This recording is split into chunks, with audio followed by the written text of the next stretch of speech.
Hello, and welcome to Weed and Grub.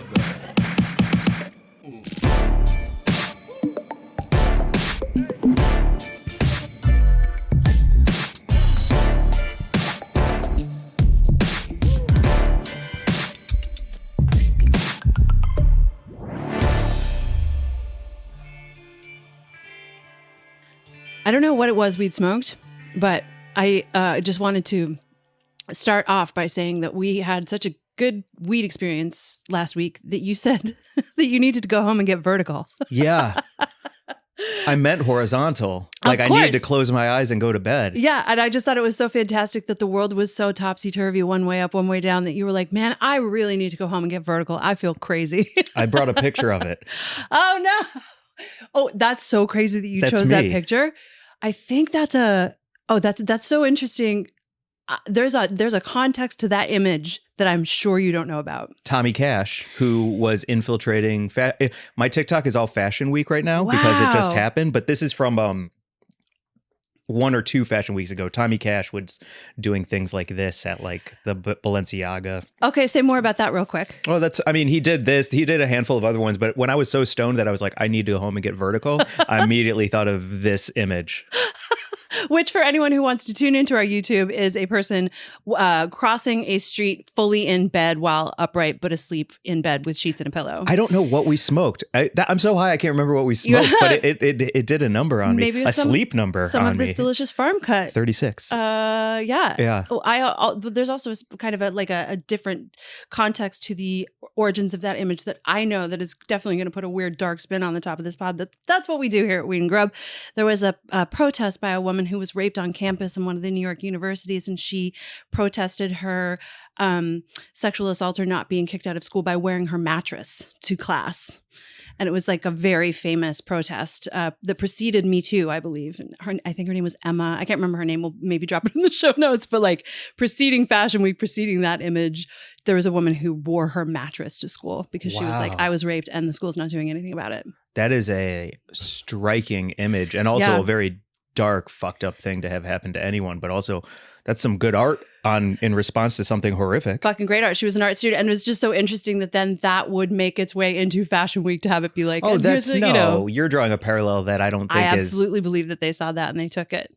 I don't think so. You don't? No, I know so. Because he's Tommy Cash, my understanding, is a anarchist, pot stirring disruptor. Yeah. And I don't think that putting a mattress on your back is also an original idea. No, so for sure. The fact that he's doing it and this other woman did it before then are two separate things that you're drawing a connection between because you've seen both of them. I am drawing a connection between them though, because I mean, that's how it works, right? Is that like my mind, when I saw this, immediately jumped to her. And then also this crazy, amazing piece of theater that I called Chapang, that I saw called Chapang, that was another piece about sexual assault in South Africa. So like seeing this piece, you're like, it's from Fashion Week and it's about Balenciaga. My mind immediately goes shing, shing, shing to the sexual assault protests that I've seen involving wearing a mattress. And mine goes to Demna's mom walking out to start one of his final Balenciaga runway shows before he moves on potentially. And isn't that so interesting? Like that's the difference between your lived experience of walking around as a dude and my lived experience of walking around as a woman. Yeah, well, what up, Mary Jane? How's it going, Mike? Good. Welcome to Weed and Grub, everyone. This is a podcast about comedy, cannabis, culture, cooking, calling shit out, and the difference between the sexes. Collusion between the two. Yeah, because I mean, it does sometimes make me uncomfortable when I'm like, look at this funny, cool thing from Fashion Week that I care about. And you're like, actually, Kent State is a place that like these fucked up things happen. And then I'm like, yes, both things can be true.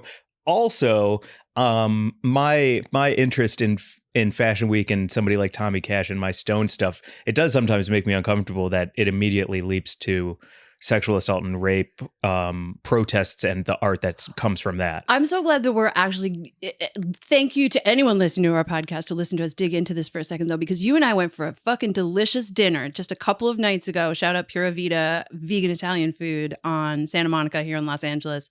Oh my God, I didn't know that vegan Italian existed. Now I'm obsessed. Yeah. And we were talking about like that whole idea that like you know, the idea of wanting life to be just a chill fucking hang. And the more that you develop as a human being, you realize that it truly isn't, nor can it be. And it doesn't mean that we're not always attempting to chase that great feeling of like perfect contentment and peace, but there is always something around it, behind it, next to it. And so I think that like that's part of our dynamic, is that like you're like looking for a lot of the sort of like the smooth parts where you're like, I feel comfortable here. I'm an entertainer. And I also am a fucking entertainer though, but I'm an actor. Right. And so I look for like the jagged, sharp edges more often than not, while you're looking for the like bubbly light brightness. Yes, exactly. But I don't watch Nailed It for Nicole Byer to be like, you know, speaking her mind about Palestine. But that's different. And I think that's a disingenuous link that you're trying to make, because we're looking at something that, like for Fashion Week, for instance, someone crossing a crosswalk with a bed strapped to their back.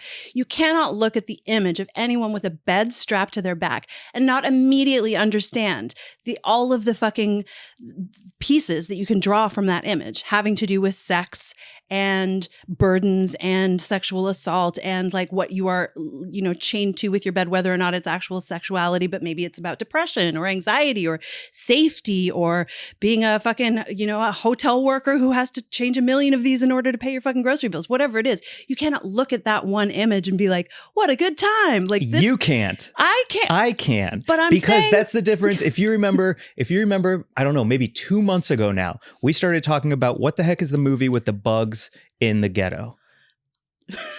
I don't know. It's a sci-fi movie, and you were like, "Oh, that District movie about 9. Yeah," and I was like, "Yeah, the sci-fi movie," and you were like, "No, the movie about apartheid." And I was like, "No, it's the one where they like shoot the bugs and there's a whole invasion. It's like crazy, heartbreaking movie about fucking racial injustice." The fucking difference between us is District 9 to me was a sci-fi thriller that had great action sequences, and you are right.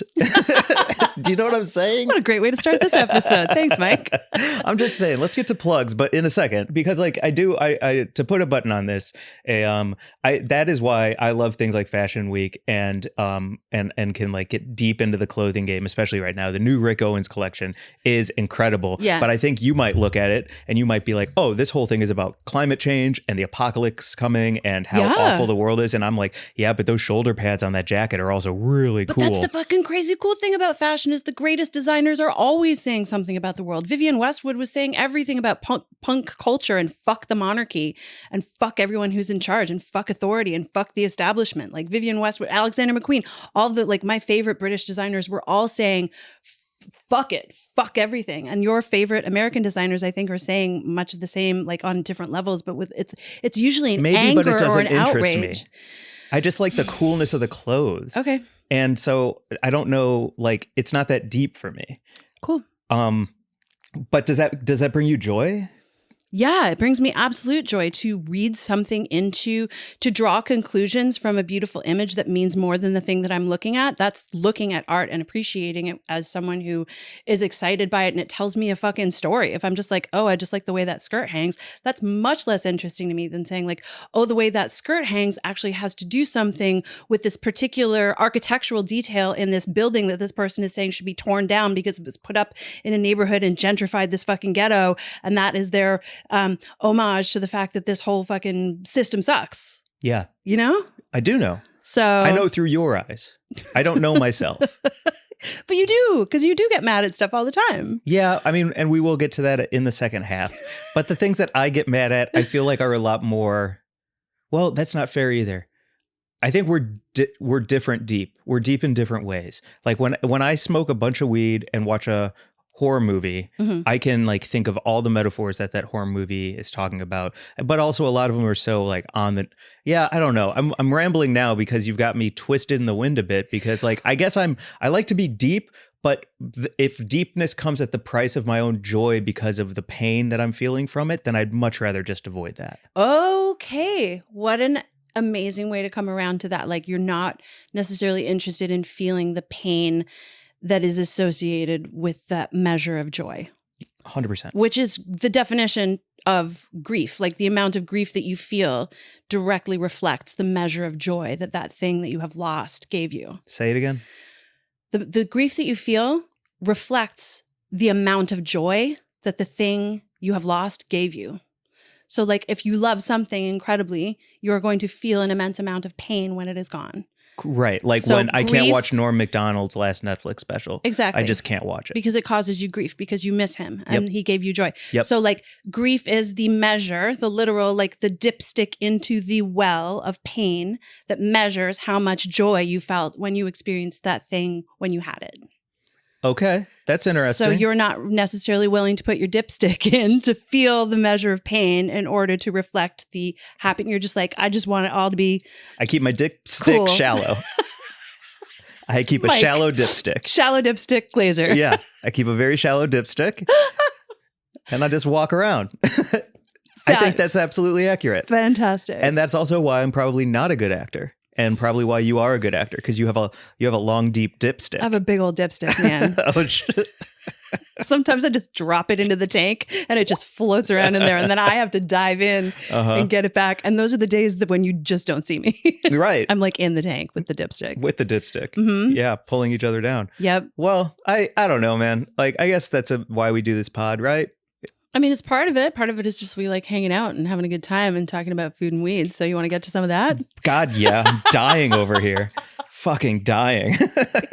Breaking out into a cold sweat with this spicy up top. Oh, God. I've never needed to smoke more in my life. Mike puts one picture of someone in a mattress on the fucking backdrop, and I'm like, listen about sexual assault and art and grief. You're Well, like, oh my God. oh my please God. stop. Remember when you were like, when we did a walk and talk before this, and we were like, oh, that'll be a funny thing to start with. You remember when that happened an hour ago, Mary Jane? I do. That's why I love like being flexible with you too, Mike. Like it's so. I mean, listen, for anyone who's new to this podcast, truly, we love a loosey-goosey moosey hang where we truly get into a bunch of stuff.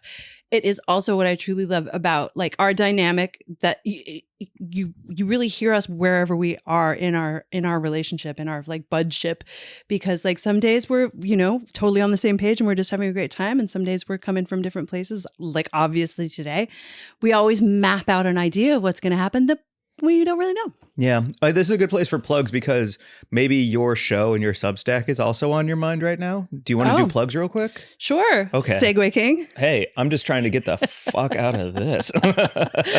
My first ever My Sandwich, My Choice live show happened in Venice last Thursday night, thanks to V and the whole crew at Little Lunch Cafe. Please go check out Little Lunch. They are an amazing spot with great food and drinks, and they support fucking cool community initiatives. And they gave us the space to do the first ever My Sandwich, My Choice show. Stacked lineup, amazing sandwiches from our friend Michael Walker over at Comfy Pup LA. Thanks to Mike for showing up. Thank you so much for like running interference with toast and guests and comics and everything. And thank you to the comics, Jenny Zagrino, Leah Knauer, Amanda G. Savage, Ali Lou. It was just like a fucking fun night, standing room only. We ran out of sandwiches. It felt really cool to do it. I hope there are more to come. And thanks, Mike. My Substack is anyone can sign up for it for free. I'm sharing it weekly on Substack under My Sandwich, My Choice, and there are recipes and recommendations and videos and just fun stuff. I'm still learning about when to publish it. I think it's now going to come out on Fridays. Fridays. Yeah. Cool. I look forward to reading it every Friday then. Oh, thanks, Mike. You can check me out at the Comedy Store the day this drops on Wednesday. Got a great Glazers after party. Willie Simon, Blair Soki, Matt Lockwood, a surprise guest, Eric Friedman. I cannot wait. That's at the Comedy Store. And then on Friday, the 13th, Spooky Ookie, I'm doing a bangers only at the Hollywood Improv. Another sick lineup. I'll probably post that in the next day or two.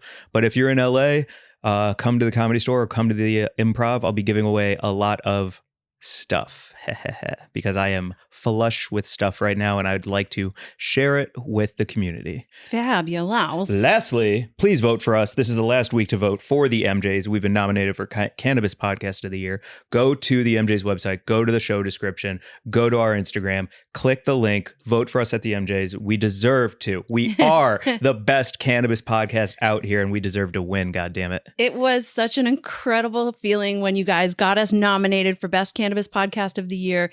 If we won, we could do so much with it. We could get Snoop Dogg and Seth Rogen and Melissa Etheridge and Sarah Silverman all to sit down with us all at the same time.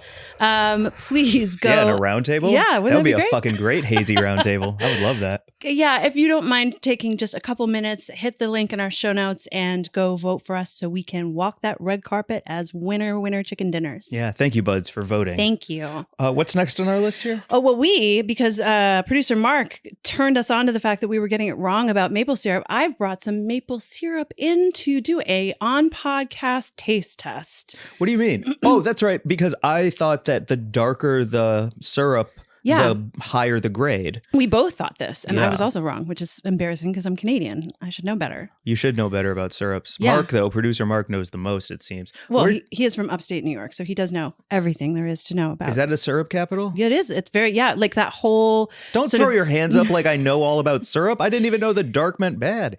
Well, the like northeast sort of, Quebec, Vermont, upstate New York, that whole area, anywhere that you can go leaf peeping. Leaf peeping. You can go leaf peeping in the fall and see the foliage change. You might see some people drinking pumpkin spice lattes, not me, but some people out there might be wearing scarves and, big sweaters and leaf peeping. You would also, that would be your maple syrup territory. Cool. And so I've brought in this little maple syrup grading sampler that I was actually sent by the University of Vermont back when I did that media fellowship. We got a little welcome package from the University of Vermont, and I got a mug and a t-shirt and this maple syrup sampler. And I was like, oh, I could actually just bring that in. We could do an on-pod tasting to see. I would love to. How we were wrong about the dark color being the best. So real quick, I pulled up this chart here, making the grade, and grade C commercial, that dark syrup is at the bottom. Right. And then it's like got a strong flavor. I'm sorry, this is previous. There's a new grading system in the maple community. Breaking news. There is a new maple grading system. Big news. Everyone pull over and get a load of this. Woo. Wherever you are, just stop in your tracks. Grade A, very dark and strong.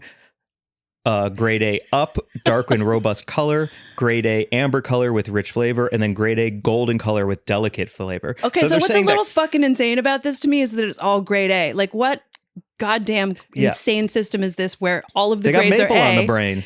But they got maple brains. If you're going into a restaurant and you're like, giving it a pass fail, like they went to the letter grading system when I lived in New York, and it was like, you only really want to go to an A, maybe a B in a pinch, never go in a C. I think you're shut down if you're a D. I think producer Mark is right. It's Big Maple lobbying for all grade A across the board. But it doesn't even make sense. So so we have a sampler here, and it's true. On the box, it says they are all grade A. This is crazy. This is golden color, delicate taste, delicate maple bouquet. This is the second one here is amber color, rich taste, pronounced maple bouquet. We'll see about that. And then the third is dark color, robust, and a robust bouquet. So all grade A though. This is some participation trophy bullshit. This is some stoner fucking nonsense is what it is. This is like, oh no, they're all grade A. Whatever you like is the best. And it's like, no, I want the best. You don't put Blue Label Johnny Walker next to some like pop-off vodka and call them both alcohol. That's right. Give me a break. That's right. You don't put beluga caviar next to some like weird janky ass shad roe and be like, it's all fish eggs. Yeah. If it pops in your mouth, then it's fine. Yeah. I mean, I would actually prefer the shad roe, but oh my God.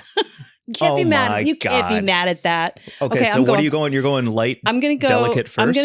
I'm gonna hit this golden color delicate taste. Mark thinks you should have gone the other way. Oh shit. Okay, I gotta start it. Mark. Okay, I'm starting at the other end. I'm starting at the robust, dark color, He's robust a real taste. maple dictator. This guy. A maple dictator. All right. Okay. Give me a shot. Fucking delicious. Put that on a breakfast pancake. Put it in. This darker one smells like my Aunt Jemima, my log cabin. This smells like my childhood. Okay. It smells to me like there was that crazy thing where all of New York smelled like maple syrup for a minute. It's caramelly, it's viscous, it has like a good mouth coat to it. And the aftertaste is weirdly artificial. This is my favorite because this is all I've ever known. That's interesting. I do like that. Like that screams Holiday Inn continental breakfast with some sad people in slippers. Okay. Wet eggs, toast that burns even though it's only been in there for 30 seconds. Okay. yogurt that has an expiration date from 2021. Here's your next. This is the medium. Yep. I'm not Different even, nose. I'm not even going to use words for it because you're just on a roll. Viscous. Okay. Mm-hmm. I definitely prefer this over the other one. Okay. More caramelly, but less burnt. More sugary without like a mouth coat that just like sits there and hangs in your mouth like a weird cocoon over your tongue. And it smells lighter. It doesn't smell weird. It doesn't smell as much of a sad retirement home vibe. Yeah, exactly. Exactly. Yeah. Not as much as like a hotel conference room, fucking wet eggs in a pan vibe. Exactly. Oh, you know what's the saddest about those breakfasts for me, in addition to the smell and the wet eggs, is the wrinkled sausages. Yeah. You know, when you get those tiny little sad wrinkled sausages and they're kind of square on the ends. Mm-hmm. And it looks like the old person's legs next to you. Yeah. Yeah. Yeah. Or someone's old D. Oh my God. That's so fucking different. I just made eye contact with Mark, and I am having an actual fucking moment. That is not what I expected. What is that? That is what is so this? different from any maple syrup I've this ever isn't tasted. maple syrup, in my opinion. Holy zingerific. Zinga zanga ding dong. This is wild. It is so different. It's got like a brightness, like almost like an acidity to it. Like there's a zing in there. Also, is there a bee in there? What is that? Oh, whoops. What is that? There's an actual creature in there too. Oh, there is a creature in here. Maybe that's why there's a zing. Here, hand it over. Is the zing from the wasp inside Is the zing from this dead thing inside? No, I don't think that's a creature. I think it's just a skin. Okay. Anyway, we're going to move on from that. That is, it almost tastes like it has like a hit of white vinegar in there or something. Like it's really acidic. Might be the dead moth. I don't know. Could be the dead moth. A typical Weed and Grub moment. Oh, it's both. Oh, it's both. It's the fermented dead moth, Noma style. Rene Redzepi would be so pleased. Oh, every gallon of our rich maple syrup we add fermented with moth antennae. Do you taste that lingering shock on the tongue? Mm. That's the decomposing moth that we put in each bottle. A little ode to moth leg. Okay. It's still delicious. The grade A golden color with delicate flavor plus moth aroma is... oh my God. It truly is different, though. It is different. I don't like it, if I'm going to be honest. And it's is it not because like of the moth. I don't think it is. I've had enough bugs in my mouth to know that that's not it. Mm-hmm. It is just not maple syrup to me. That tastes so unlike. If I put that on waffles and gave it to you, you'd be like, "Oh, what'd you put on here?" But can't you imagine that as like a really high-end, beautiful, sweet zing on like a fresh yogurt salad with, you know, like if you put that with some like labna and jalapenos and sliced cucumbers. See, the Midwestern in me is like load up those waffle pockets with as much syrup as possible. And you're like, oh no, this is an accent piece to a dish. You need less. This, like, also you could like use this maybe in place of honey if you were going to make like a, it does have a more honey, like a Mediterranean, baklava. You know, yeah, interesting. Maybe. No, I don't think you're reaching. I think you're right. Like that is a delicious note. Yes. And to me, waffles or pancakes, it's all about the syrup. It's about a gallon of sugar on your plate that is solidifying as the butter melts. That I think would be way overpowering and way too much and not sweet enough for my basic maple syrup needs. Mm-hmm. But that also isn't why I drink Johnny Walker Blue every time I go out. You know really what I'm saying? No, I'm saying I don't. Oh. Like I don't, because it's like, oh, that's a once in a while treat that if I drank it all the time, I'd be like, I can't, this is disgusting. I don't know about this. You know what I'm saying? I do. Yeah. Interesting. Right. Interesting. So which is your favorite then? Getting our palates jumping. I don't know. I'm kind of partial to the moth flavored one because of that really surprising zing to it, like the acidity, the sort of like little bite that it had at the end. Yeah, it's crazy. But they're all fucking delicious. All grade A, obviously. It's fucking annoying. Fuck off. I'm gonna go. This one is my favorite. I like the lighter ones overall. Yeah. Mine's the middle. Okay. I think the far end, which would be like your basic grocery store syrup, having tasted the middle without that artificialness in it, it's the difference to me between like a rail alcohol and then like a level up like a Grey Goose. Like to me, that middle one's the Grey Goose of syrup because it's a little cleaner, a little bit smoother finish, a little less linger. Okay. And it tastes the most like syrup. And the Moth is my least favorite. It's just fucking weird. Yeah. Great. Okay. Well, I'm glad we've assessed all of that. We have another debate to do before we take a break here. Yeah. Oh God. So I went Food on heavy Twitter. up top. I don't Everyone's still fucking know recovering why. from the fucking rape mattress. So People either skipped ahead or have turned this one off. There is no in between. You're so spicy about it. Okay, let's go. I just went on Twitter and I was stoned one night on this great stuff from Humboldt. It's low THC. I really love it. We'll talk more about that another time. Sorry. And I made a Twitter poll. Wait, no, you can't just say we're going to talk about it another time. Sorry. What are you because talking about? I don't want to like. We're working on something for Humboldt. Yeah. And this is weed the is Weed from Humboldt. and Grub podcast. I And know. you just mentioned weed and then said you don't want to talk about this it. is just because I want to have all the information and I want to be able to like plug it correctly because they did win first place at Cannabis. Super low THC percentage. I can smoke it all day, feel a little bit high, but still in the pocket. What is the percentage? 16%. Okay. And it beat all this indoor flower that is, juiced up to the gills at 38, 40%, ... Terp this, terp that, but just some good old sun grown from Humboldt County took the fucking crown over all of it. And so I'm really in the pocket with this stuff and I love it a lot. And it's like dark purple and dark black. So more on Humboldt to come. And because I don't have that guy's name in front of me, I can't give a proper shout out the way I'd love to. But you visited, you went up to Humboldt and you spent a couple of days up there and you're going to come to us with like more info about all of it soon. Yeah, I'm actually, I've been talking to Rolling Stone and I'm actually becoming their lead cannabis reporter for Humboldt. They're sending me a hat, a little detective hat, and a notepad, a tiny notepad, and some pens that I can carry around and flip and jot down. Okay. And so I'm really looking forward to that. You think that's what you get when you start working for Rolling Stone is a hat and a notepad with some pens? That's my understanding. Okay. And the pens, you have to like lick them before you write each time to make sure they work. That's at least that's what I'm thinking is about to happen. Cool. Good luck. Thanks so much. Wait, did you get your hat? You'll never know. You'll never know what I got. Did you? I've never seen you wear your reporter hat. Yeah, it's I have reporter things that I wear, but they're undergarments. They're special secret undergarments that only that's wires. Like, yeah, exactly. So I went on Twitter and I did a poll, and it was a whopping yes. 95% of the people who voted said yes. Is French onion soup soup? Okay.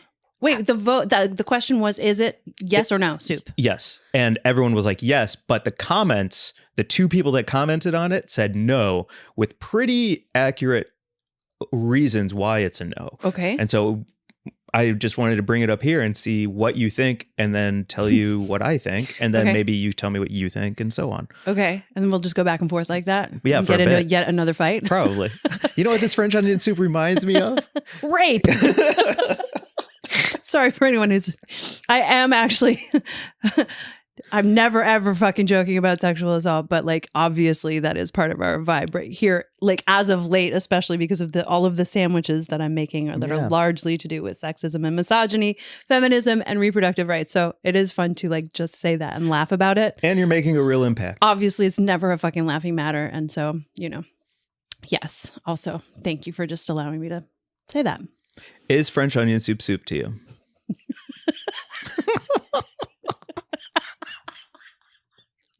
Dead.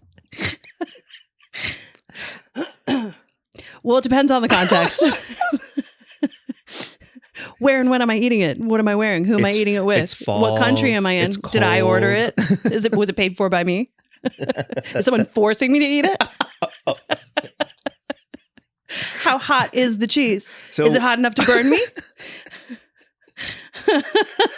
It fucking depends, Mike. The context of the fucking dish depends.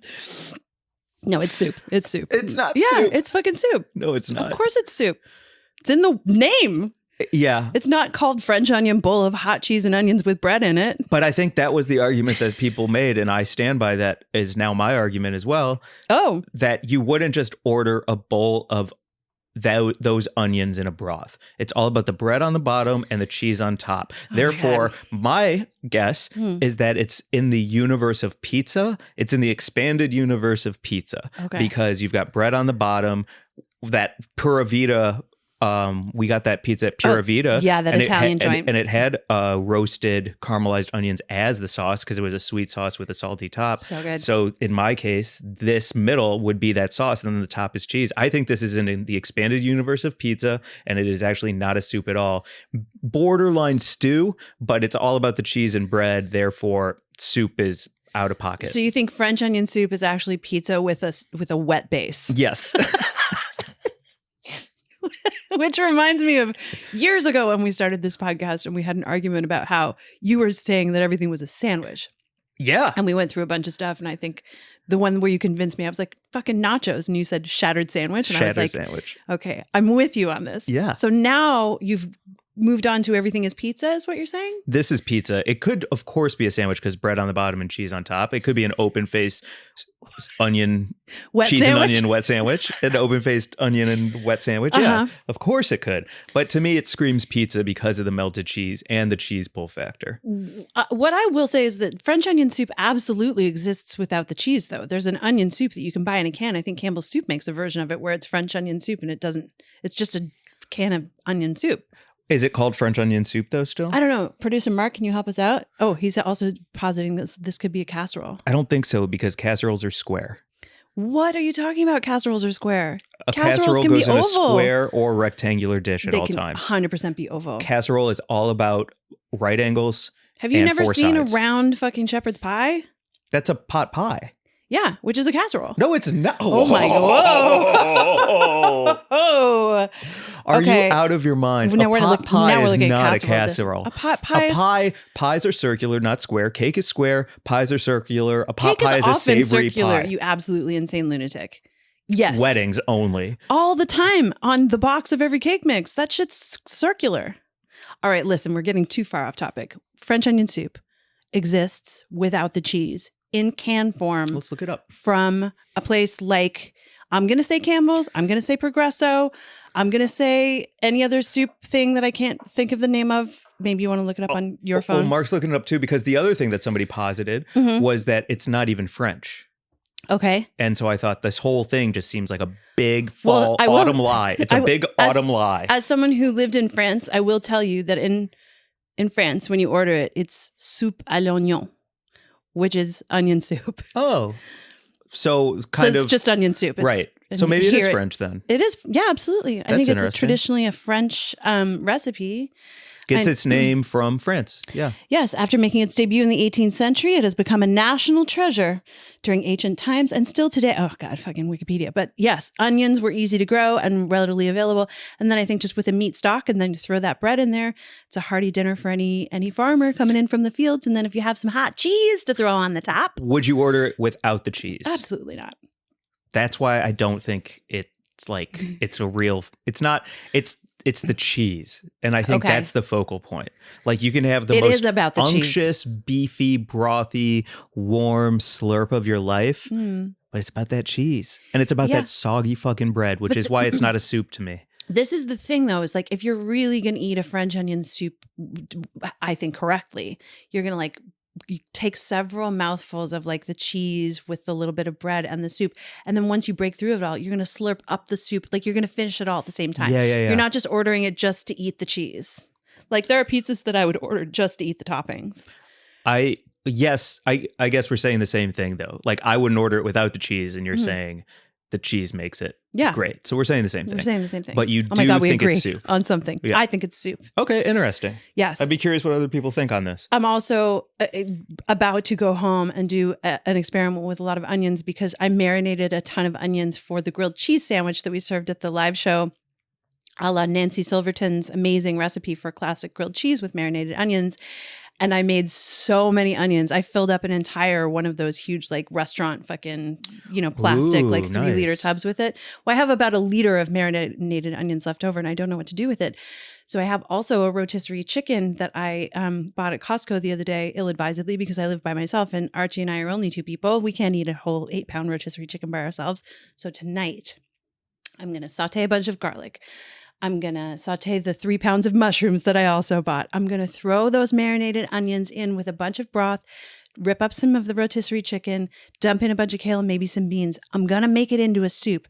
I will report back if I am still alive after I've eaten it. And I feel like it will be a very oniony soup. Yeah. Also delicious sounding. That sounds maybe great. Disgusting. I don't know. It's like you can't really mess up a chili. You can't really mess up a stew. If everything's cooked through and you add enough salt and stock, I think you're good. And some herbs. Turn me into one walking human fart. Oh, really? In which case, I mean, I'm not going to see you for a few days after this. I farted so bad today that my back cracked, Mary Jane.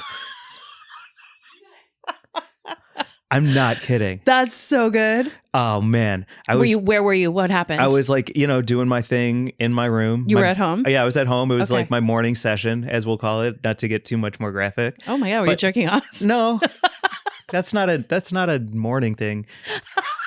Okay. And I just farted so bad, and I go, huh? And then my back goes, and then my back cracked. Amazing. It's such a good feeling. It's such a good feeling. Sometimes I fart so loudly that it scares Archie, and I'm always just delighted by it. Living alone. Yeah. Except that my neighbor, I think I'm the naked neighbor, certainly. Oh. But right now, my neighbor across the way, I think I have a direct sight into his bathroom. Okay. So it's usually cracked a bit, and the glass is tempered in fog. Cracked. But right now, it's always open when he's gone, and his orange cat meows Oh. in the window looking for him down below. And I'm just like walking around, like farting and scratching across the way. And like I look at him like, hey, be quiet. And he goes meow like that. And so I don't know what to do, but if anyone has any suggestions for how to get a cat to shut up, I wouldn't mind it. I don't know how it was related to you being naked and farting. Wait, what happened to your neighbors who used to bang all the time? Did they leave? They moved out. Okay. Now I have a lovely lesbian couple underneath me who are very quiet. Less vocally loud. Okay. Yeah, I think those two, they just did a lot of coke. Also, he was like the merch manager for some crazy popular band that I don't really know the music of, called something Hippies. Okay. I wish I knew the name. I think it's techno of some kind. Yeah, I think they just did a lot of coke and banged for OnlyFans. Okay. And now they're gone. Maybe they moved it. Maybe they bought a house from it. Who knows, Who knows? Yeah. Well, speaking of buying houses, you want to hear from our sponsors? Yeah, we should have, damn it, because we should have done that on that really funny fart joke. And especially because it's our first one is Scent Air. So if you fart so bad that your back cracks, enjoy this ad. Yeah. You know what one of my favorite things about your house is? What? It always smells so good. Aw, thanks. Yeah, mine is always like, oh, what is that? Old chicken mixed with kimchi and arugula? Yum, yum, yum. Weird your cream place? cheese? Yeah, your place smells so good. I love a swirl of smells, but sometimes one in particular can be overwhelming. You know the one. Yeah, Archie's farts. Yeah, they're pretty loud, but so is my stash box. And now I have something that removes lingering odors. Scent Air's new cannabis neutralizer eliminates cannabis odors at the molecular level. Scent Air's patented odor neutralizing technology detects molecules that make stinky smells in the air, bonds with them, and then makes them undetectable. The cannabis neutralizer leaves my space feeling fresh. It has notes of white tea, light fruits, and subtle amber. If you walk into Mary Jane's place, you're going to be like, is that subtle amber? So subtle. It's so good, though. It does really smell good. So enlightened, too. Plus, Scent Air diffusers fill your space with fragrance for up to 300 hours, and you control them right from your phone. I love unwinding after a long day with a joint, and setting the cannabis neutralizer when I stash makes my living room smell like a stroll through a citrus grove on a breezy day. It's so relaxing when I come over to chill at your place. Until Archie farts. I feel like the cannabis neutralizer helps with that too. It does. Try luxury home fragrance trusted by the pros by going to scentair.com and using promo code GRUB for an extra 25% off your first order. That's scentair.com. Use the promo code GRUB for an extra 25% off your first order. That's right. Right, Archie? Yeah. Sorry about that. Sorry about my farts. I'm really glad you used Scent Air, though. Thank God. Yeah. Welcome to the Lasagna Ganja Podcast. It's the podcast that combines cannabis education and entertainment. And believe me, it's layers to all of this. I'm X to the Z exhibit. I'm Tammy, the Cannabis Cutie, and join us as we explore the world of cannabis, from its history and culture to to the latest industry trends and scientific breakthroughs. So whether you're a seasoned smoker or new to the world of cannabis, join us on the Lasagna Ganja podcast. New episodes drop every week, so hit subscribe and come along for the high. Let's go, baby. And we're back. And we're back with another maple syrup update for those of you who hadn't heard us talk about this Mark enough. flew one in. Mark brought over his grade A, very pale maple syrup for us to taste from Keuka Lake, which I happen to know is one of the finest wine producing regions in upstate New York, as well as maple syrup producing regions. And we have to taste this so we can compare it to the golden color, delicate taste grade A maple syrup from my maple syrup grading sampler with the Moth in it. Yeah, okay. That shit with the Moth in it is so it whack. could be the Moth that made it taste like that? Huh? This is, oh my God, Keuka Lake heaven in my mouth. That is the best maple syrup I've ever had in my life. It is so hands down delicious. It's the perfect amount of burnt caramel, sweet, but not too, wow, Angels sing on high, right? Like best, absolutely. Thank you so like much, Mark. Mark, this makes me flash to making a huge cold vanilla milkshake and adding a swirl of this in there at the end. Like that screams like. Also for my pumpkin spice latte hating ass, a fucking latte made with this maple syrup for fall, or a chai made with this would be so delicious and seasonal and wonderful. Thank you, Mark, for bringing that in so that we could actually taste that this is truly the best. And thank you to the College of Vermont for sending Mary Jane a moth inside of a syrup bottle. Thanks, UVM. You will be getting journalized. Oh my God. Oh, wow. Well, this is a good spot for us to have our news story, right? Yeah. Grub, look at that. Here, let me hand you my phone so you can tell me all the good things that happened in weed this week. Yeah. So we covered this story and said we probably wouldn't follow up on it. And we're being very responsible in following up on it, actually, because it's interesting that Governor Newsom just vetoed Assembly Bill 1207, which was that controversial legislation that was threatening to impose overly stringent packaging and labeling regulations on the legal cannabis market. And there were a lot of founders who were coming out and saying, you know, I, as a founder, should be able to use my own image to promote my brand. And this bill, which was saying that you couldn't put any representations of people or fruit or animals or anything onto logos and packaging for legal cannabis products, they were saying that this would absolutely decimate a lot of their branding and packaging. And so Governor Newsom vetoed it, and he wrote this letter. I guess I don't really know how vetoes work, if they always write a letter when one happens. But no, I think they have a big red X like Family Feud. Right. And then they just hit the X. I'm sure that there's a whole procedure when they veto something where there's always a letter. My understanding is the letter is an X. There's always, okay. But anyway, Newsom wrote Assembly Bill 1207. He's returning it without a signature. And he says, this bill defines the term, quote, attractive to children under the Medicinal and Adult Use Cannabis Regulation and Safety Act, and would prohibit basically the sale of cannabis or cannabis-related products that are attracted to children. But when voters pass... Wait, what? I'm sorry, what? So... I don't know. Mark's scrolling and I'm trying to read, but basically he's Instead saying... of reading, tell me what's going on? They said it doesn't count. Governor Newsom vetoed the bill. Yes. And also it does not, those labels, fruit, faces, it does not mean that you're trying to attract children. And that's what the bill says that was the guise for it, right? Mm-hmm. Got it. Sorry. I was like so confused and I was not sure what you meant. And so I had to say, what's going on? Am I right? Yeah. Cool. Okay, great. What's next? That's it. That's the news. No, it's not. There's one more. Oh, he also vetoed SB 58, which was the bill that would have decriminalized psychedelic mushrooms, psilocybin, and other plant psychedelics.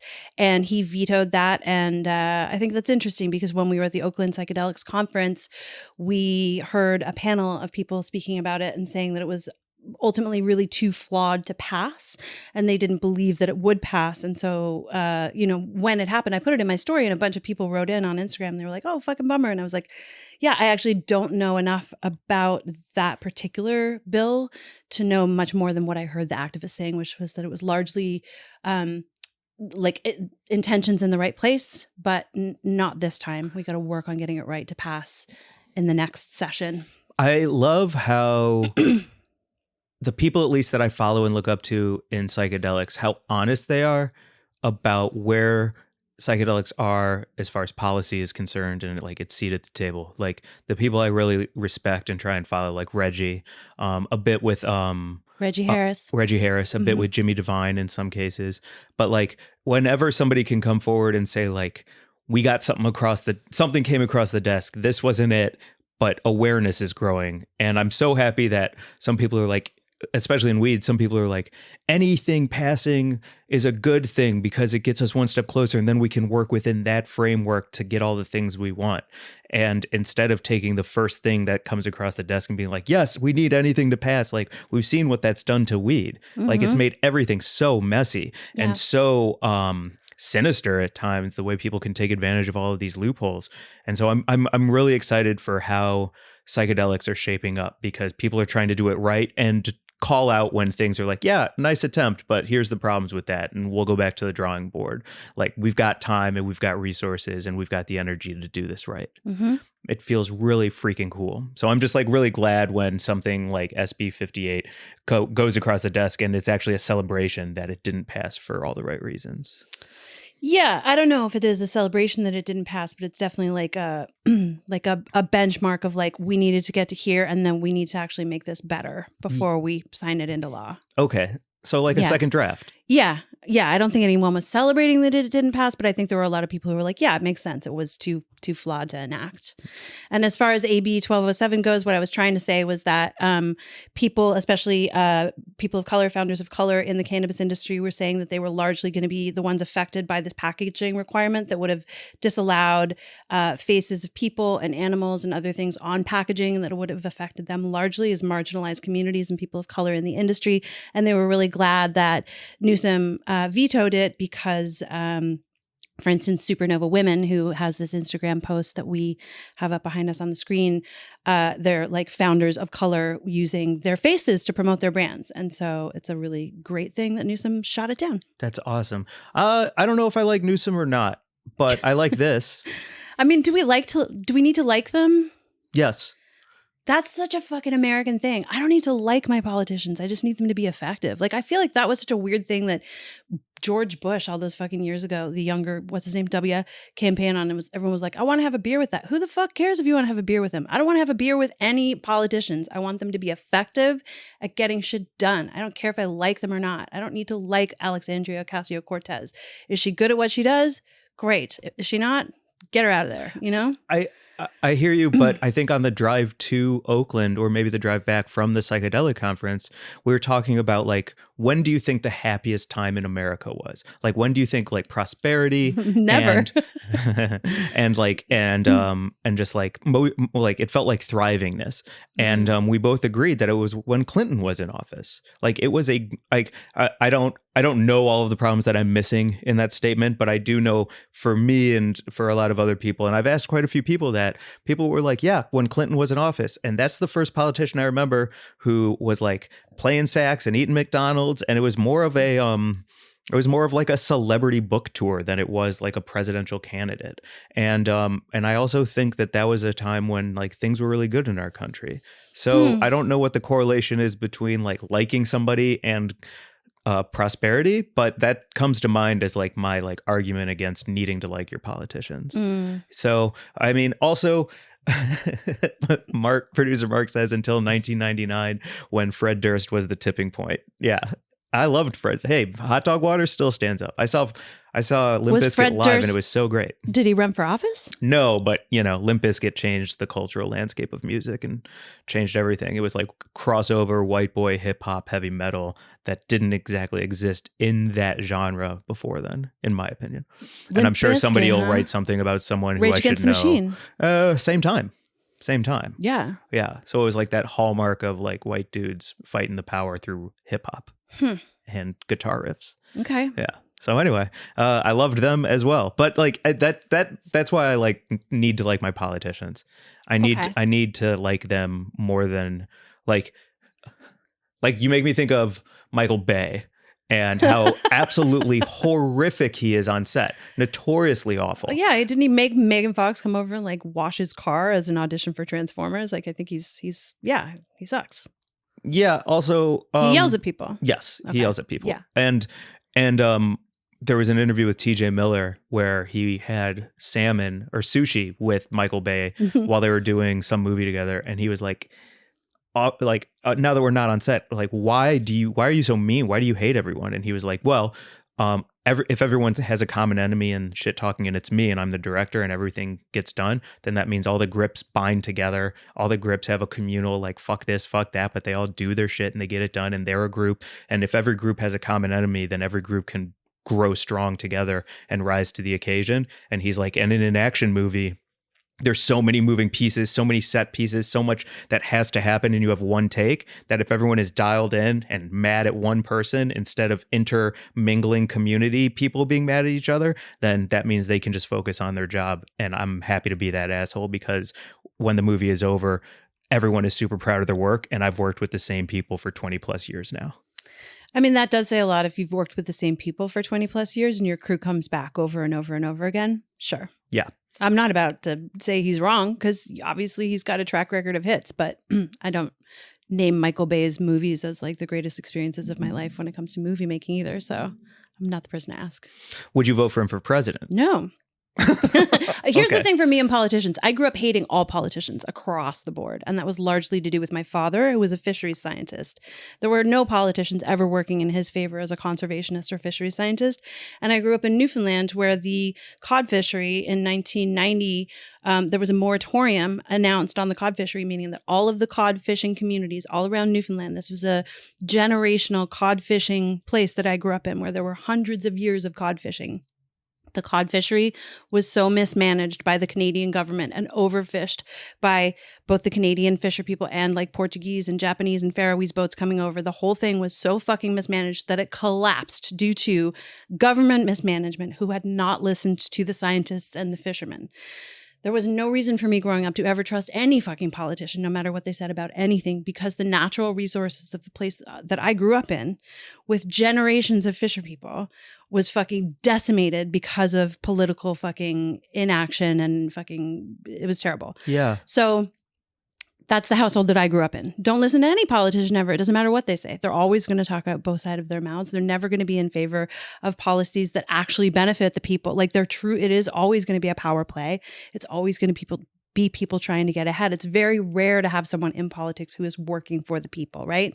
So like, when you do get a candidate, for me, when I came to America, Barack Obama was the first politician that I ever responded to where I was like, holy shit, like, this person is saying shit that I can really get behind and believe in. I went to the inauguration. Like, I was so excited by Barack Obama as a politician because I saw possibilities for a fucking new world, you know?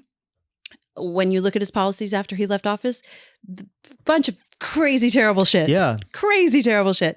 So like, I'm not a political animal in the sense that I don't necessarily like, I don't canvass for candidates or, you know, like I don't get active on behalf of any one politician in particular. I believe in democracy. I'm obviously like a socialist. And I believe in, you know, trying to enact legislation and like elect lawmakers who are going to like put forward policies that I can get behind and believe in. So I pay attention to politics, but I don't care about the people themselves. I don't need to have dinner with them. Yeah. You Okay. know? Really well said. Cool. They're always going to be assholes. Understood. Yeah. Yeah. Yeah, I have nothing to add to that. Okay. I like it. You know, Yeah. I'm sorry. Like, I did daze off for 1 second. It's It's fine. because I was thinking about like, if Gavin Newsom could get something across his desk about maple syrup grading.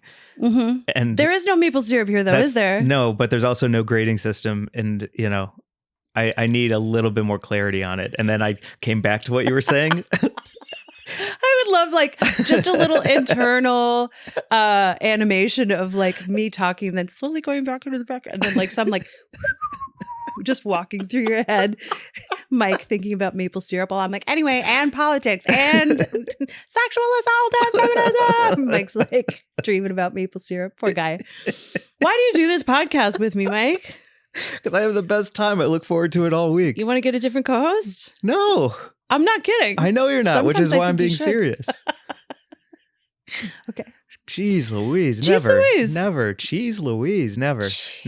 never. All right. It possibly, Segway King, it's possibly because I've tried to join the neurodivergent community on Twitter because I am so suspicious of Twitter right now. I think it's like, man, maybe it's how much weed I smoke. Maybe it's that I'm a conspiracy theorist at heart, but I got to show this to you, Mary Jane. Okay, Is this let's cool? see it. Yes. I'll show you the tweet I saw, and then I Okay. can dig into like how scared I got about like Twitter communities, especially. Twitter communities, the platform formerly known as Twitter, which everyone just calls Twitter, right? Yeah. Okay, let's go. Okay. I'm looking at a tweet from Allison Seraphin. Okay. Any tips for moving and packing up a home with ADHD? I'm in a constant state of fits and starts with oscillating decision-making paralysis. I've done this 8 times in my life, and this time is really, really hard. Okay. This is in a community on Twitter that up top I can see is called Neurodiverse Squad. Yeah. Is that the name of the Twitter community? Yes. Okay. 6,000 members and growing. Okay. I just...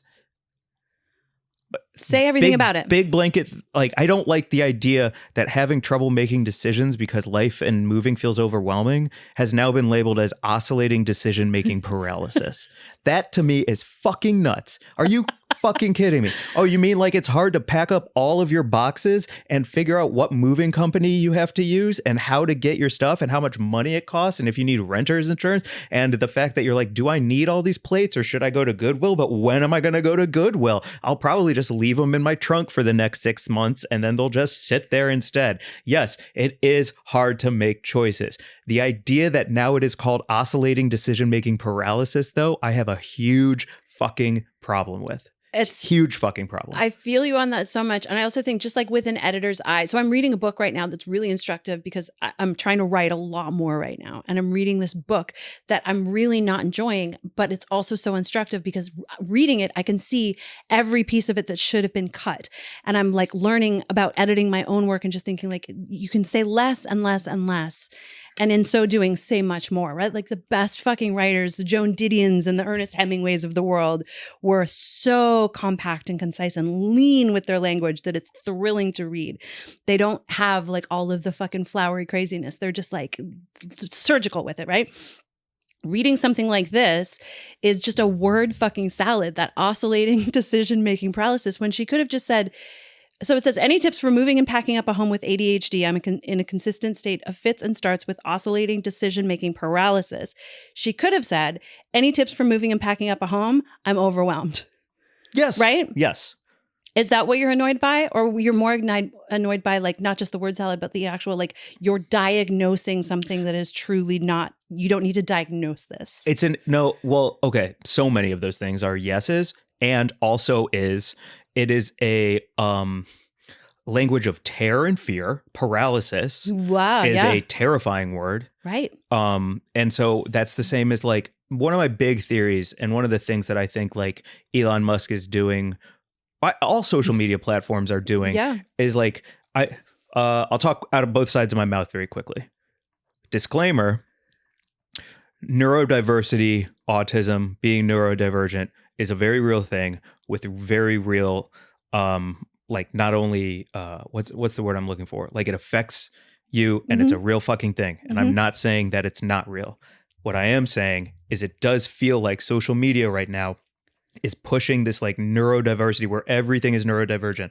Oh, you listen to music you have to have it an 11 instead of a 10 instead of a 12 because 11 is a nicer number. I don't feel like that's neurodivergency. I feel like that is being fed to us through all these social media platforms and groups like this.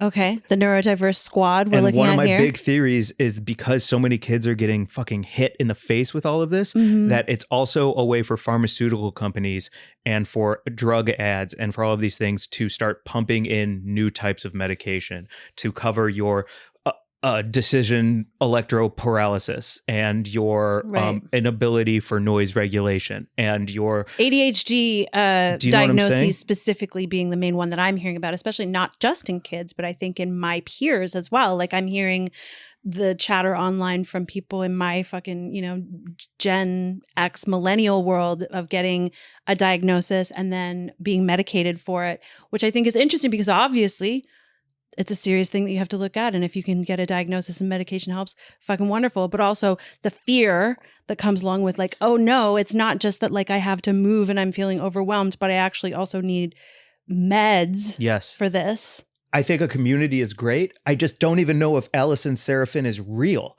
It feels like it was written by a bot who is now pumping the idea of oscillating decision-making paralysis as something that you may need a pill for in the future. That's crazy. What this feels like to me. And this group especially, it's like, it's everything at the top is like, oh, do you have oscillating decision-making paralysis? And it's like, yes. And then it's like the Kevin James meme. Like it's also so laid out where everything feels intentional. Like it's one big ad for one of these will hook you and one of these will make you feel neurodivergent. And one of these things will make sense and lead you on this wormhole of now being a part of this community. And if you need that help, fuck yes, get that help, get it from a real place with a real person. But also I feel like it's not always the case. Well, I think it's one of the places. Look at this one. I've spent the last 4 hours staring at the back of my eyelids. Should I salvage my last 2 hours of sleep?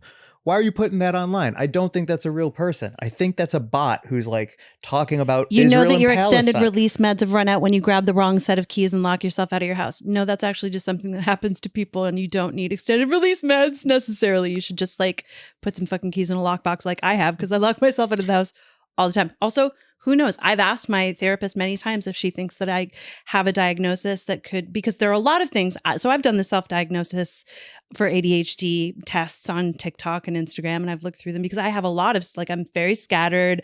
I am a procrastinator. I am a disorganized person. I'm all of these things.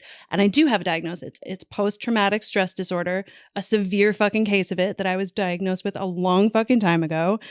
And she's like, that's your diagnosis. The rest of it, you don't need to self-diagnose with any of the other stuff. It's like, that's your deal. And I'm grateful that I've had that diagnosis and I can sort of point to it and say like, this is not me pointing to, what is your joke about? A 16-year-old with Invisalign pointed to the word tired. And I was like, oh, am I autistic? Right. Which I think it's so funny when you do it, but also, so I wanted to say like with this, so when SSRIs and mood stabilizers and all those meds came out like 25, 30 years ago now, I remember thinking and like trying to write about it. And at the time, like I was in theater school, I was probably 18 or 19. And I was like, oh, is this like everyone's just trying to medicate like the human condition? Mm-hmm. Basically, everyone's trying to say like I feel grief, I feel sadness, I feel, whatever it is. And like, I'm trying to medicate for that. And then that got super fucking normalized. And now we're just at the next stage of it where they're like trying to continue to medicate all of so you've medicated the baseline. Yeah. And now there are all of Let's these. Let's get intricate. Like it really is interesting when you listen to. Yeah, we've covered happiness, we've covered sad, we've covered angry, we've covered grief, we've covered depression. We've covered depression. So now let's really get into the nuance of the human condition. Oh, like you don't know how to pack your house because you're moving. But also, I mean, you and I both know. You and I are both in therapy. You and I both talk a lot about mental health when we're together, and we talk to all of our friends who are in therapy and talk about mental health, and those of us who are and are not medicated or may not use cannabis for the various components of our mental health. The big conversation that I think happens outside of this country is how fucking deep the hooks of big pharma are into every American on all of the social media platforms, on TV, everywhere we turn, fucking billboards. The big pharma machine is marketing to us. And that is just not the case outside of the US. So yeah, I'm with you on this. Quick question. No, I'll be honest about it instead of put it on you. Okay.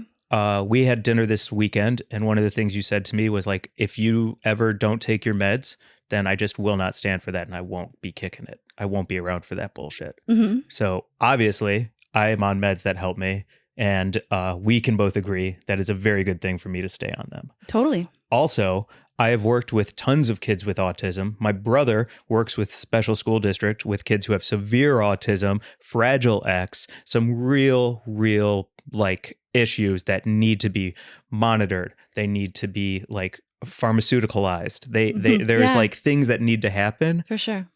I'm not talking about that. We're not talking about that.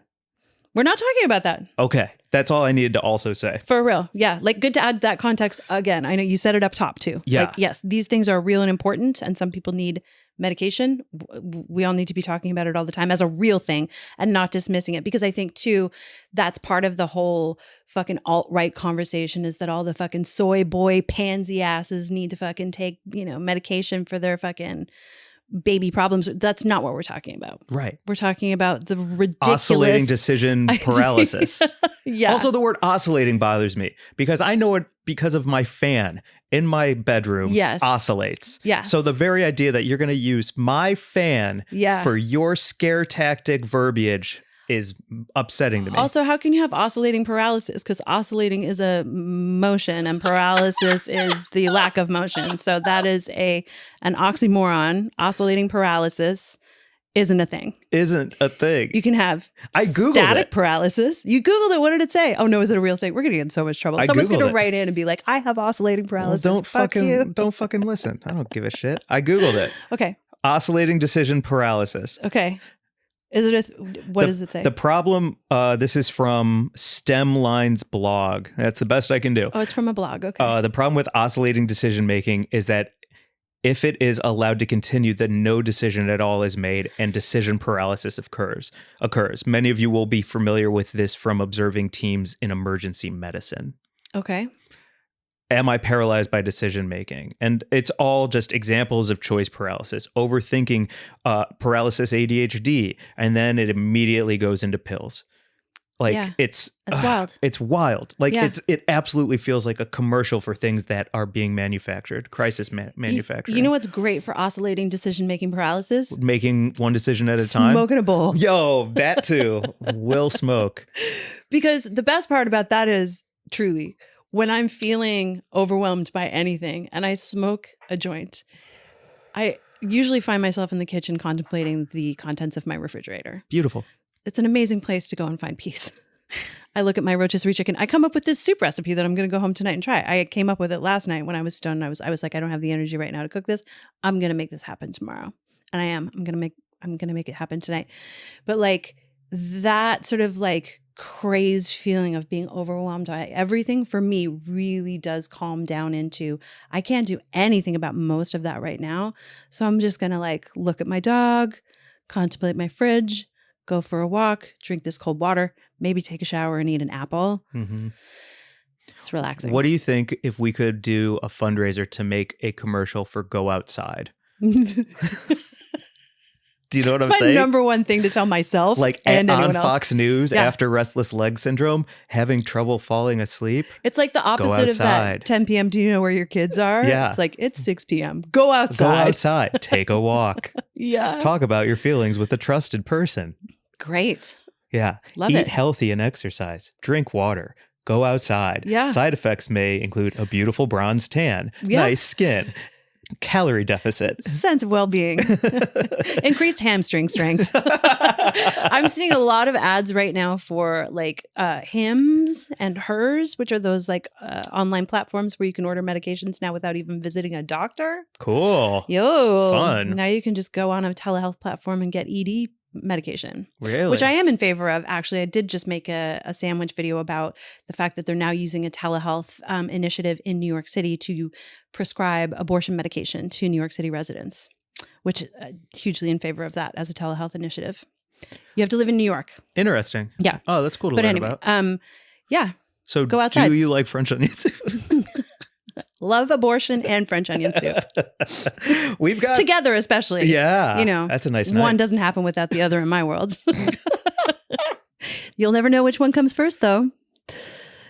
Is it the soup? No, it's the abortion. Not joking about it. It's a very serious topic. Listen, is this salad corner? It's time to get to salad corner. Yeah. This normally would be creamed corner, everyone, but we have to get svelte because we have big news. Mike and I are co-hosting the EmJay Awards. Man. Segue Queen coming through. Segue Queen is coming through hot. We are co-hosting the International Cannabis Awards, the EmJays, in Las Vegas on November 30th. Huge honor. Thanks to the EmJays for having us. Thanks to Fairchild. Thanks to the Fairchild. Thanks to David and James for reaching out. And we are so thrilled to take the stage and MC these amazing awards. And we have to look svelte. We have to look chic. We have to look shiny.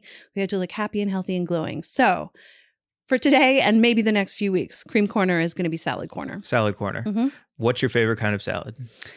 I'm not going to say anything other than I want to make every kind of joke. I'm going to say... Oh, tossed. Well, I was going booty. Oh. Rim. Rim salad? What's a rim salad? It's when you go around the edge of the bowl. Oh. And then you just like get your face in everything in the middle? Exactly. Okay. I would say my favorite salad is the one that you just threw up on our screen here. This is a frisee salad with some lardons and some poached eggs, like a really good country salad, which is traditionally a French salad. A little blue cheese in there, like a champagne vinaigrette. Yeah. I also think frisee is playing it's playing the vegetable lettuce game so perfectly. I'm always so excited to see it, but it's not all over the place all the time like your iceberg or arugula. No. It's so confident, and when it shows up, you're so happy it's at the party, but it doesn't need to come to your party if it doesn't want to. I feel like frisee is like the dominatrix of the greens world, right? Like it's going to get you into her dungeon. It's going to kick you in the nuts a couple of times and then force herself down your mouth, and you're going to be like, oh, I feel like you're electroshocking me with your fucking deliciousness. Yes. Ooh, that's hot. That was hot. Sound clip that. Yeah. Yeah, I agreed. Ooh, with like bacon in a runny yolk as your dressing, so that the bacon grease mixes with the yolk. Break that yolk into the salad. I mean, anywhere you can get. I actually don't know where. I bet you could get one at Musso and Frank's. You could probably get a good country salad at Musso and Frank's. I'd like to go there. Yeah, I've Hollywood. never been. You've never been to Musso and Frank's? No. Oh, let's go. Okay, I'd love to. Let's find an occasion to go. I'm not drinking right now, so like I would really want to go when you can have a martini. And like do the whole like old is that school part thing, of right? the thing? For me, it is because it's like very classic old school Hollywood. You want to have like a stiff drink and like, I see. You know, an iceberg wedge. So they don't have like Ecto Cooler or anything there? No, what? A high C Ecto Cooler, or maybe some Purple Source Rex and a pint. Yeah, I don't think they have any of the LA. Like, I don't think they have the green juices and the chamomile teas. You don't know stuff. what Purple Source Rex is, do you? No fucking clue. It's the best Kool-Aid in the world. What is Purple it? Source Rex? Wow. If I can find it at one of the throwback shops on Fairfax, I Okay. will get you some Ecto Cooler and Purple Source Rex to try. Okay. You probably won't like them because they do just taste like sugar in a glass. I'll be glad but to try goddamn, it. do you don't recognize Purple Source Rex? No way, man. I was not It allowed to provides have that. vitamin C? No, I wasn't allowed to Grape have lemonade? Kool-Aid when I was a kid. Yeah. Wow. Understood. Yeah. So they don't have that at Musso and Frank's either. Huh? No, but I think they might have a country. So that's my top salad. How about you? That's awesome. Well, I'll tell you what I'm doing right now. Mhm. I mean, to me, a Caesar salad is the absolute pinnacle. Yeah.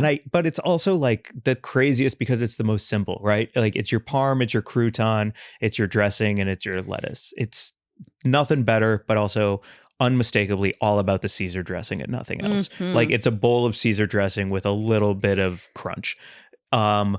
What I am doing right now to get in shape for the EmJays is I'm buying those big plastic containers of lettuce, Mhm. and then I'm buying a big New York strip, and then I'm just like sauteing, or I'm like cooking the New York strip to medium rare, using the juices to like saute some like shallots and mushrooms and all of that.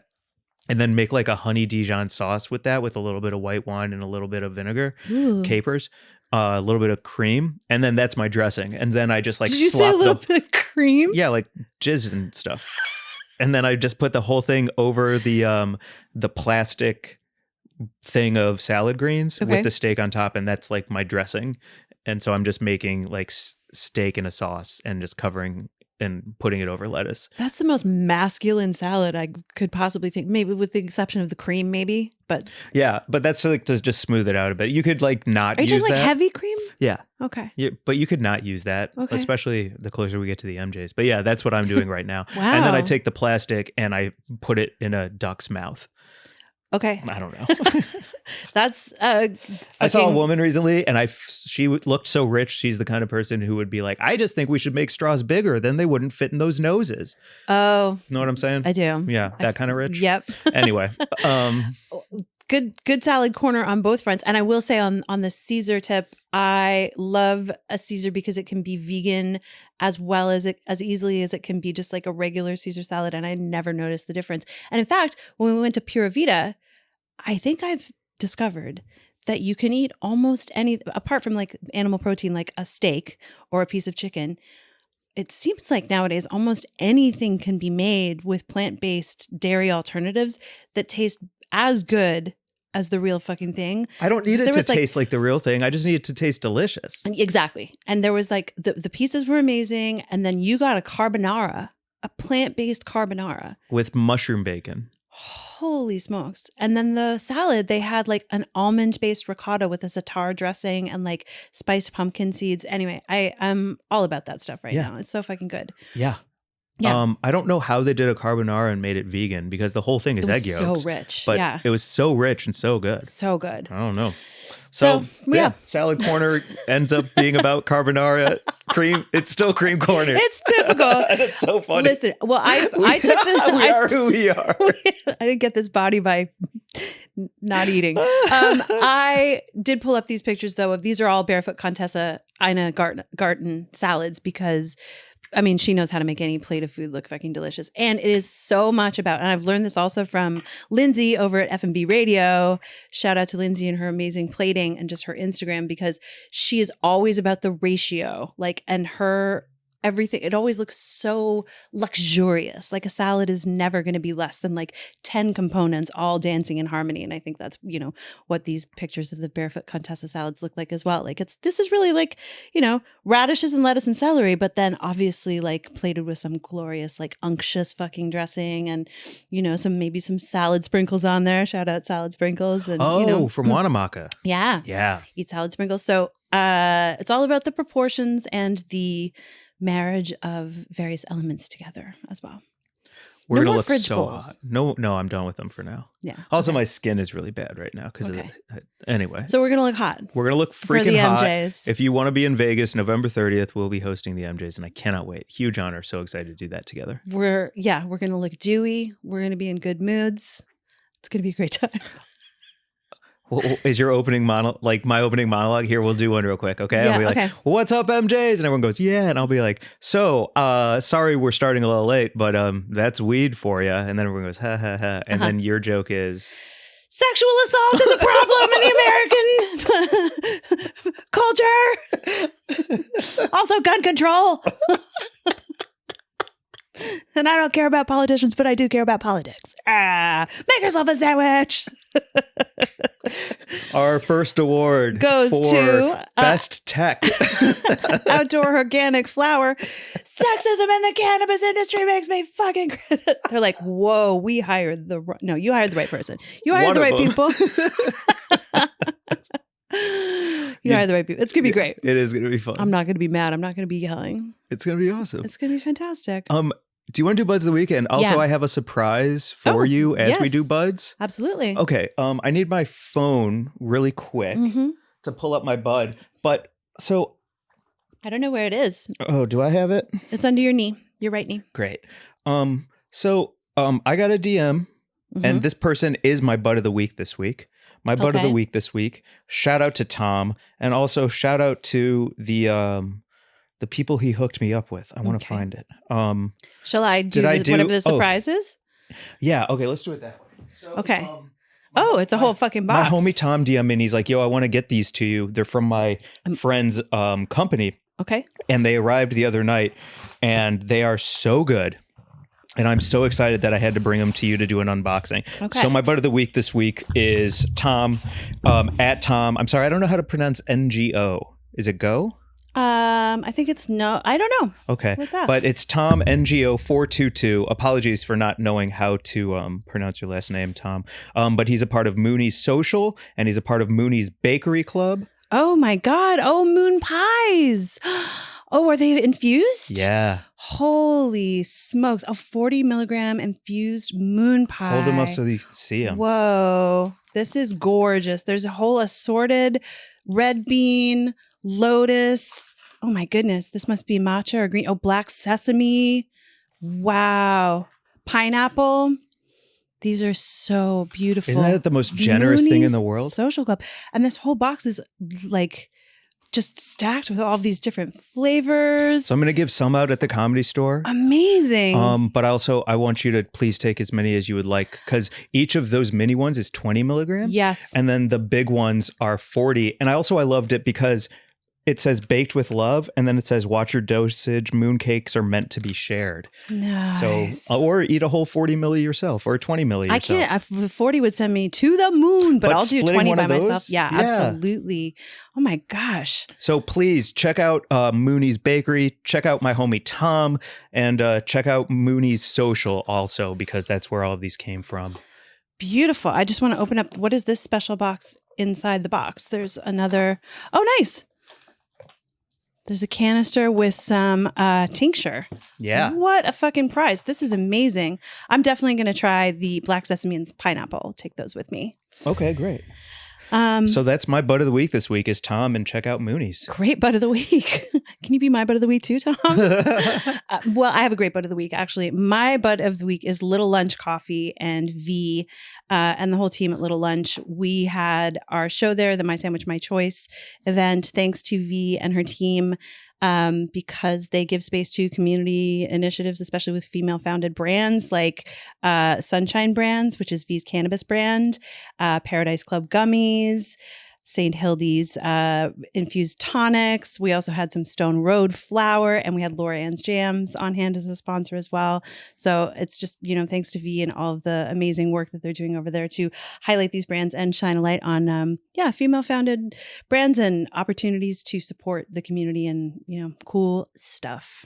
Awesome. Yeah. You going to do another one there? I hope so. Yeah, we're chatting. It was a good time. I mean, it was standing room only. I think we were all like really, really blown away by the amount of people who came out for a show. It was really cool. So yeah. Thanks, V and everyone at Little Lunch. Great buds of the week. Yeah. This has been a wild episode. It's been hairy. Hairy, right, Archie? We drank moths. We got in fights. You got mad at me when I interrupted you during the news and said, "What are you saying?" And you shot me darts out of your eyes. You shoot me darts out of my eyes all the time. Out of your own eyes? You shoot. Listen. Dart shooting. Well, we started spicy and we're ending sweet. So thank you everyone for tuning in. Please, please, please take a moment to vote for us at the EmJays for Best Cannabis Podcast. You can hit the link in our show notes, and it's your last week to do so. Voting closes on October 15th. You can follow us at Weed and Grub on Instagram. You can follow us on TikTok at Mike and Mary Jane. You can email us at wg@weedandgrub.com. You can show up at Mike's house if you know where he lives, and give him some moon pies. Yeah, or if you want a moon pie, come on over. Bye, everyone. Bye.